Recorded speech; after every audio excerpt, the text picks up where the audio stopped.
welcome to episode, let's check, 33 of my review of Warhammer Conquest. This episode, pipes. Ooh. I tell you, when you want to get a fluid somewhere that it isn't, pipes are your best. Let's have a look at the plastic in this. As always, you can see with GW, you've got some highly detailed, very pretty resin, very pretty plastic. Some very nice miniatures.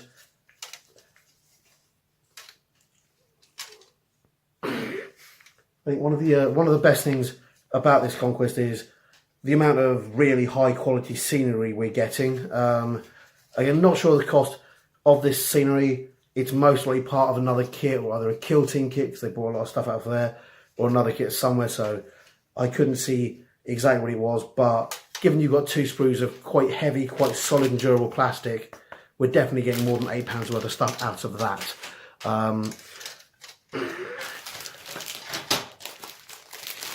Not sure exactly what these conduits are supposed to pump, but it could be anything from Promethean to plasma. We've got some nice pipe holders there, which obviously they'll go flat on the ground if that's what you want, or if you're planning to put the pipes up against a wall, they glue up against most walls and scenery really nicely to hold the pipes in place, so that's pretty good.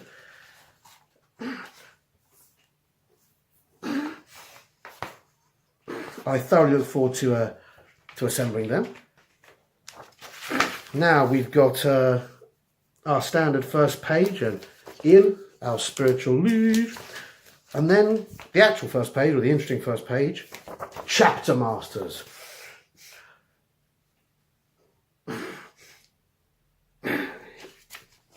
It's basically running around here. We've got Raven Guard Chapter Master, a badass with 2 lightning claws.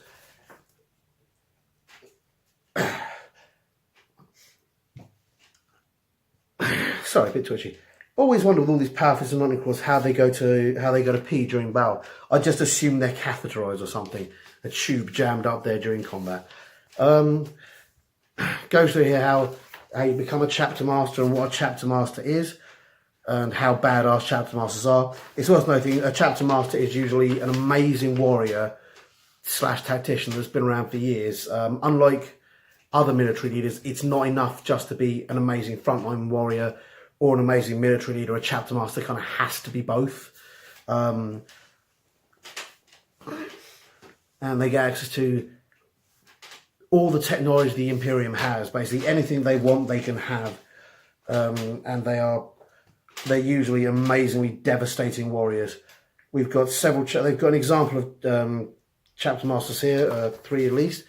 You've got Pedro Cantor of the Crimson Fists. I always wonder what state the Crimson Fists are in now. For those of you who don't know, the Crimson Fists' home world, Rin World, was invaded by orcs, and they were reduced down to 200 Marines, which isn't really enough to hold the chapters together, but they were allowed to continue and gradually rebuild their chapter. They've kind of been in that state of having around 200 Marines somewhere, maybe for a while now. One can only assume that either just through recruiting new Marines or through having Primaris Marines added, they've got to be a full chapter by now. But he's a badass. Got power fists, got weapons, he's quite nasty. You've got High Marshal Helbricht, who's the chapter master of the Black Templars. Black Templars, completely the opposite. They've been on crusades so long and have so many crusading companies that are 500, 600, 800 Marines long, 800 Marines large, that the Black Templars are estimated to be a legion at least in strength. So yes, you've got that guy's the chapter master, but frankly he's probably commanding a legion's worth of troops at this point. And you've got Kavan Shrike of the Raven Guard. In case you're wondering where that name comes from, a shrike is a tiny little bird that builds nests out of thorns. And the way they eat is other birds come in to try and steal their eggs and then get impaled on the thorns, and these shrikes eat them. Shrikes are beautiful yet horrific birds. And we can see just from the pictures that all of these guys are just equipped with the best weaponry that the Imperium can provide. Then you get the Honor Guard. We can see here we've got the Ultramarines Honor Guard. The Ultramarines Honor Guard are standard Marines at the moment, not Primaris. Or rather, the models available for the Ultramarines Honor Guard are not Primaris. I don't know if, like the Chapter Master of the Ultramarines, they're going to get an update. The Chapter Master of the Ultramarines, oh God, what's his name? Nope, I've forgotten his name. I should totally know his name. Sorry about that, guys. Completely blanked on me. Not something I think I'd have to look up. But the Chapter Master of the Ultramarines recently went an upgrade. He was a normal Marine, and he's become a Primaris Marine. So that's really cool. A lot of people hailed it as the beginning of the end for normal Marines. I don't know that they're wrong. I don't know that they're right. But here we've got more stuff here going about what the Honor Guard do, how important they are. The Ultramarines have sort of two sets of Honor Guards at this point. You've got the Victress Guard, which are in charge of, who protect Robert Gilliman, Robute Gilliman, whatever. And he didn't take the Ultramarines Chapter Master and say, you're not a Chapter Master anymore, it's mine. He left the Chapter Master in place. If for no other reason than during the heresy, there were Chapter Masters in place. A Primarch would be in charge of a legion, and the legion would be made up, on average, 10 chapters, each consisting of 1,000 Marines. It was only after the heresy that they broke it down and said, right, we're going to take the chapters, then they're going to go their own ways, they're not going to work together anymore. So what went from 10,000 Marines became 1,000 Marines that would work with each other if needed. We've got here some bases, cities of the Imperium. That's fairly important. Gives you an idea of what the world is like, what the cities are like. They're very dark future-ish. They're very Blade Runner-y, combined with some of the nastier dystopian stuff. You can see their sort of bodies everywhere and things like, and tech used. One of the things worth noting is the reason they use a lot of bodies in 40k is that they don't use thinking machines. It's an idea lifted by 40k by GW from Frank Herbert's Dune, in they had an uprising of intelligent machines, so they won't make any more intelligent machines. If they need a computer, they basically take bits of the human brain and use them as organic computers.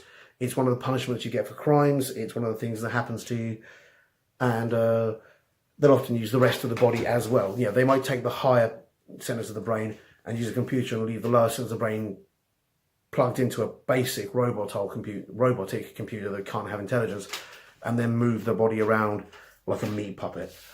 That's quite common in 40k. We've got Death from Above here. Another little story. Which chapter's that? That looks like Blood Angels, yep. Lots of Blood Angels. You can see they love their jump packs. They love their angel wings.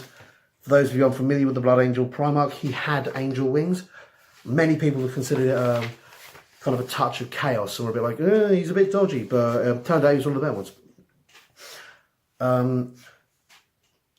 And an amazing warrior. If you ever read the Horus Heresy books, Horus several times thinks that Sanguinius, the Chapter Master of the Blood Angels, should have been the War Master. He really doesn't think it was appropriate to give him the job, which was one of the reasons why the Emperor gave him the job. He didn't want anybody. He wanted somebody who didn't want the job to do it. It wasn't until Chaos twisted it at doubt, and he was basically screwed over by Chaos and by the word bearers. One of the word bearers, chaplains, Eberus, that his brain went a bit wonky. But that's pretty cool. Here we go to the. Oh, sorry, I'll just show you that. That is some fantastic looking stuff. I'm usually used to seeing Blood Angels looking brighter, but that deep carnal red is nice. These are thermic plasma conduits. So these things are designed to move plasma. So that's what they are. That's apparently what they do. It goes through your clip of safety and your glue in. Tells you exactly how to put them together.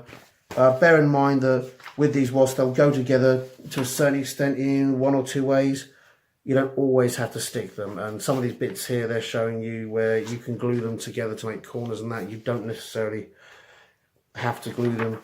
You can fiddle with them as you like, I'd imagine. And you've got these cool bits here that plug in there, and I'm assuming you just unplug them and then that's where the plasma gets put for weapons and things like that.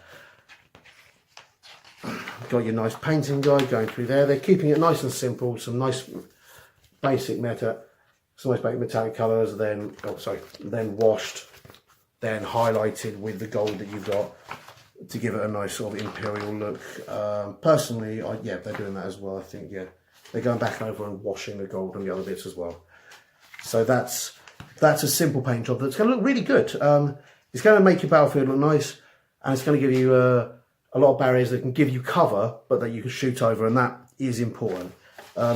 As they show you in the next section here, going about barricades, telling you how they work. You're introducing some new rules, which is nice. Interesting conduits in play, and then you've got a mission here, protect the pipeline, which will allow you to play around with them and see what they've got. Followed by, yep, there's your drain the power and your core bits and pieces there. So all in all, really fantastic issue. I look forward to reading it in a lot more depth. So that's really cool. Getting to the part that a lot of people I know look forward to next week. Next week we have these scummy bastards here. New villains of the Death Guard. So you've got some new heroes and some new guys. Keep an eye out, because obviously next week that's going to be the competition week. Whenever I get something for Death Guard, I give it away. So watch next week's episode particularly.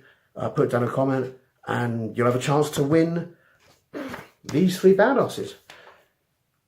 Week after that, again, another one that I'm particularly looking forward to, Primaris Chaplain. We've got a lot of basic troops now. They seem to be loading us up on the characters, which is really awesome. The Primaris Chaplain character, frankly, he's one of the best looking characters they've come out with yet. He looks really nice, really meaty. The kind of baton or Crozius Arcanum he's got isn't sort of overweight at the top. It's a lot more elegant, a lot nastier looking. I'm really looking forward to getting hold of that model and putting it together. Yep, basically that's it, guys. Hope you guys enjoyed this episode, and I hope to see you next week for even more Conquesty goodness. Bye-bye. Hi guys, hope you enjoyed that video, and if you did, remember to like and subscribe to my channel. I'm also on Facebook and Twitter. Not sure why, but I am. So if you like it, see me there, and please tell your friends. Thanks very much. Bye.